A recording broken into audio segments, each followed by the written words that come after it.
NFC showdown tomorrow night in the city of brotherly love when the 10-4 New York Football Giants hope to clinch a playoff berth with a win against the 5-9 Eagles, but it won't be easy. Eagles offensive tackle Lane Johnson will return from a PED suspension. Max, we know how you feel about offensive lines and what they do for the football team. Jeff Saturday, we know how you feel, no bias. Is Lane's return a big deal for the Giants? Yeah, I mean, the Giants are on upset alert right now. The Eagles always play them tough anyway. Like, I hate that matchup. I'd so much rather play Washington or Dallas than Philadelphia as a Giants fan. They just always play us tough. But us, I'm a Giants fan. Okay, fine, I make no apologies. In this case, though, with Lane Johnson, we have those numbers. Where are the numbers? Did we show those yet? Did we show the full screen? Bring them. Let's show them now. Okay, here we go. Yeah, there's look at this with Lane Johnson. Look at the difference. Points per game over a touchdown better. Look at the turnovers. The time of possession. Why is that? Because they ain't playing from behind with Lane Johnson. Why is that? Because he blocks and helps the running game. What does that do? Now you got play action. You got a passing game. Carson Wentz is much better. It sets everything up. And without Lane Johnson, yes, one offensive lineman, their best one, there was a tipping point. And they went from a team just good enough to be really good to a team without quite enough in the run game in particular to set up the pass and therefore not enough offense. And that negatively affected their defense. And they've been a different team. I hate the fact that he's coming back and now they're playing the Giants and the Giants are on short rest. I hate this game. I love you. I mean, I'm just going to say, I'm putting pom-poms on for Max. You're feeling like the quarterback right now. I really am. I mean, he has made Lane Johnson the argument for league MVP right now. He just articulated league MVP for Lane Johnson. And listen, as much as I do love an offensive lineman getting some major pub, and he does deserve it, he's a good player, the reality is, the reason Wentz and all those numbers changed dramatically dealt with defenses knowing who he was now. When you start fresh, people don't know what you're going to have. They didn't know Peterson. He hadn't called plays. They didn't know Wentz yet. No one kind of knew or got a feel yet. So as teams began to catch on, now, not having an offensive lineman that is productive, your run game going down, all those things do hurt you, but people just caught up to it. And let's be honest, the receivers for Philadelphia aren't scaring anybody. And then on top of that, they drop balls, haven't played well, their confidence is shaken. All of those things come in. And as good as your defense is, if you can't sustain drives and score points, it is. I hope you're right. I hope you're right. Let me say this, too, about Lane Johnson. It doesn't matter what position. Coming in after missing 10 games, it is difficult to get back up to game speed that fast. And the Giants' D-line is playing good. And so as you're watching this, make sure you understand, he's going to pick the game up really quickly. All of a sudden, guys start hitting that Jet 9 technique flying by. You got to get out of that stance really quick. Let that be right. Let that be right. Stephen A. I don't have anything to add. What else is there to say? MVP, Lane Johnson. So you think the Giants are going to win? No, the fact of the matter is that Max is hitting a panic button because of one offensive lineman. I think everybody knows that's utterly ridiculous. The only reason why Jeff Saturday did not say so is because he's a former offensive lineman himself who get no love. He obviously feels, he's sensitive to the fact that there's somebody on national television showing offensive linemen some love. I would remind Jeff Saturday that the Cowboys have religiously received love the world over. Everybody knows their offensive line is elite, so it's not like no offensive line gets love. The Raiders' offensive line has gotten love. The Cowboys' offensive line has got love. The Eagles got love last year with Lane Johnson in the lineup this year. He's obviously out for 10 games due to the PED suspension. In the end, what it comes down to is simply this. The Eagles don't have receivers outside of Jordan Matthews, and Jordan Matthews is not really a number one. That's your problem. You combine that with a rookie quarterback, even though Ryan Matthews is averaging 4.5 yards a carry, and Darren Sproles is doing the same, they're not primary backs that you want to hand the ball to and say, take me to the promised land. And plus that, you got a rookie coach that at least Vegas, when you talk to the handicappers out there, because I interview them once a week on my radio show, Sirius XM Mad Dog Sports Radio, the Stephen A. Smith Show. When you're sitting up there and you're talking to them, wait, what time is that on, Stephen A? 1 to 3 p.m. every weekday. Okay, but there are changes coming, which will be announced at the beginning of the new year. That's the bottom line. I like that. That's the bottom line. Hold on. That's the bottom line. In the end, what it comes down to is this. You look at them, rookie coach, rookie quarterback, okay, a number 2 wide receiver posing as a number 1. You don't really have much. That's the problem. Lane Johnson is an additional problem, but he ain't the MVP candidate that Max is trying to make him out to be. I hope you're right. Period. Jeff, who you got winning this one? I got Giants. Yeah? They're playing. Listen, I'm impressed with what they're doing. I mean, they are finding ways to win. It's not always pretty, but they are hanging in there. And we all know, we've seen this script before.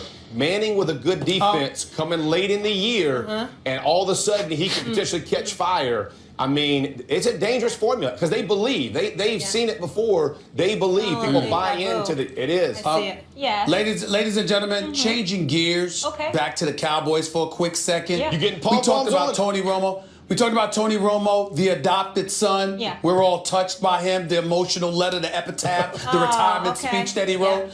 Yeah. Did you know that, I mean, you would think about him like he's a future Hall of Famer, right? Well, you know there's a Hall of Famer, a legitimate Hall of Famer, who would happen to be the greatest cornerback in the history of football, some would say. In prime time, Deion Sanders. Yep. Do you know that he's not even in the Cowboys Ring of Honor? Just a thought. Deion He's not even in the Ring of Honor. He's not even in the Ring of Honor. Deion's the second best player I've ever seen behind Lawrence Taylor. Hold on, excuse me, Max. I just text Prime because I said, wait a minute. We talk about Romo here. Look at the jerk. What about Prime? Is he even in the Ring of Honor for the Dallas Cowboys? I just text Prime to ask him. He said, no, sir. That's all he said, no, sir. They got another Super Bowl. Prime-time Deion Sanders is not in the Cowboys.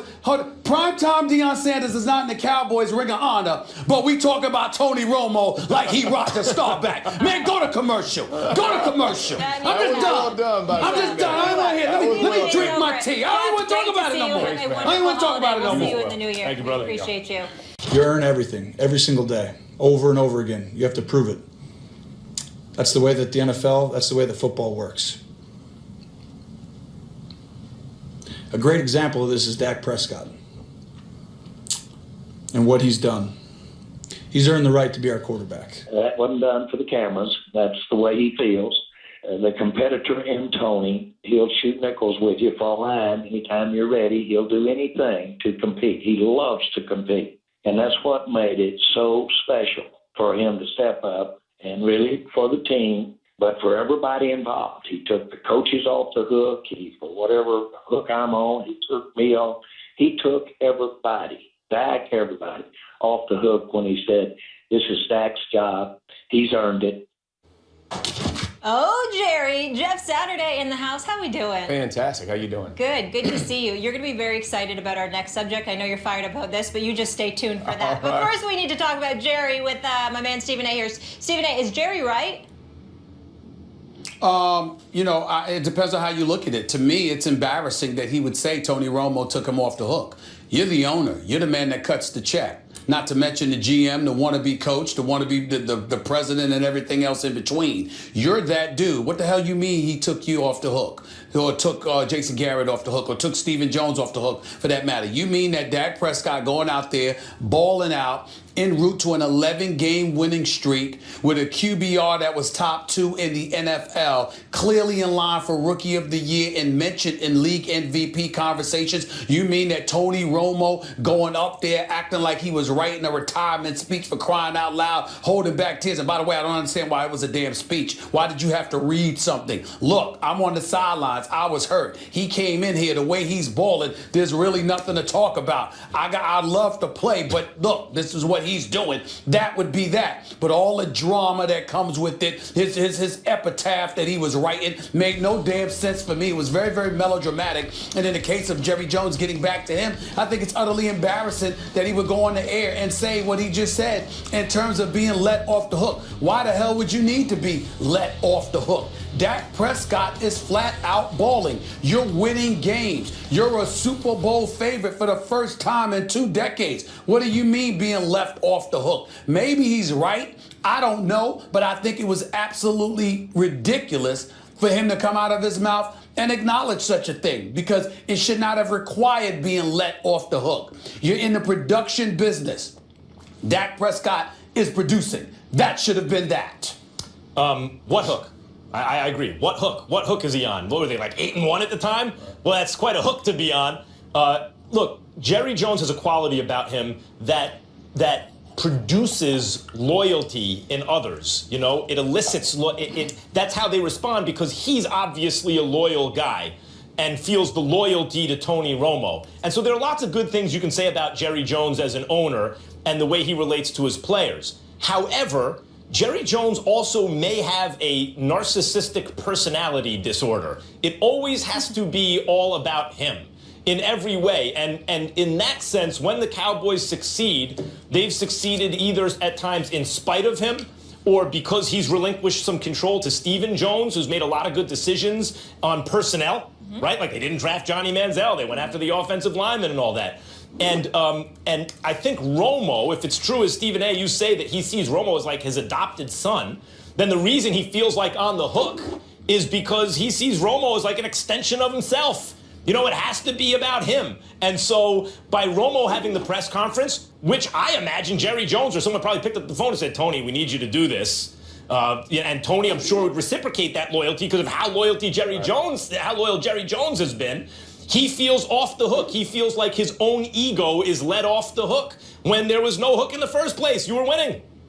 Well, I think one thing you have to look at for a Tony Romo situation was the Cowboys, their fan base, the way Jerry had talked about what they said before Dak ever went. When Tony gets back, this is his team. And when you say things like that, that is your full intention, right? Most people say, hey, you don't lose a job because of injury, blah, blah, blah. But the reality is that's not true, right? Guys get hurt, next guy comes in and plays well, it's his job. I mean, that's just the way the football world goes. But when you're talking about a quarterback, for the Dallas Cowboys, the relationship that you just referenced between Jerry, Jason Garrett, Stephen Jones, and Tony Romo, all of those guys, how they built this thing together, the way they were working towards, I'm sure he felt some tension of what he was going to do. I do think what Tony Romo did was good for their football team and their fan base by just walking in and assuring everybody what we all know, right? Because we don't have any vested interest. We're not Cowboy fans, haters, either way. We're just going to look at the field and say, hey, this is what should happen. But for people who live and die about Cowboys and, they're wearing the 9 jersey, the whole deal, when Romo goes up and says, listen, Dak Prescott has earned the right to do this, there is no question because he knows it. But wait a minute, fans know it. Everybody knows it. Wait a minute, Jeff. And it's not going to be a distraction. Yep. That's the main issue. Jeff, it's not should Romo be playing. It's can everybody else, every time Dak struggles a little bit, can everybody get off the Romo train, understand you have to let this quarterback continue to grow and develop because he is a rookie. He's not playing like Jeff, a rookie, but he is a question. rookie. Yeah, what's up? I have a question, Jeff Saturday. Yes, sir. Why the damn speech? Why the speech? A written speech. I'm with you on What was that But about? I think Max made a good point. I'm sure Jerry or Steve, someone called and said, hey, listen, we would appreciate, you doing this. And I'm sure this was not Romo's idea. Hey, I'm going to come up and say, but what he did was heartfelt. I don't want to discredit this because I respect the way he said it. It's hard. I don't care what anybody says. Listen, you've been in this thing for a long time. You put everything you're in. You still believe you're a baller. To go up there and say, hey, this guy is better than me, that's a hard thing to say. And it's reality, but it is still hard. Take nothing away from that. But I don't think this was schemed from Tony Romo. I think he did the right thing. Stephen's question, though, I think that the point is it only became that level issue, right? And I always go back to Kurt Warner, who won his job because of injury, became probably the best player in football, at least the most celebrated MVP Super Bowl winner, and then lost his job to injury to a good but not great quarterback, Mark Bulger. Kurt Warner was probably still better than Mark Bulger, but they were 8-0, so he never got his job back, right? And that didn't become the issue that this became because the owner.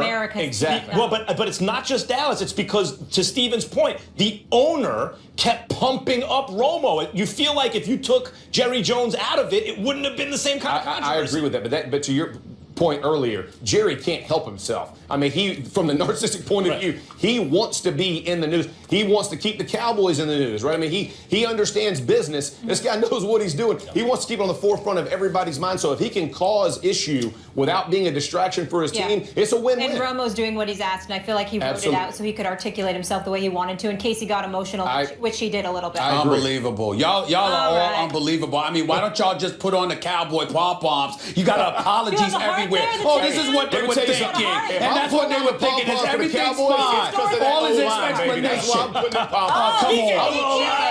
Come on. Little segment. I mean, damn. Jeff sounded like he wanted to write Tony Romo's apology for him. I mean, damn. Jeff just gave me a nice segue. Can we keep it here, please?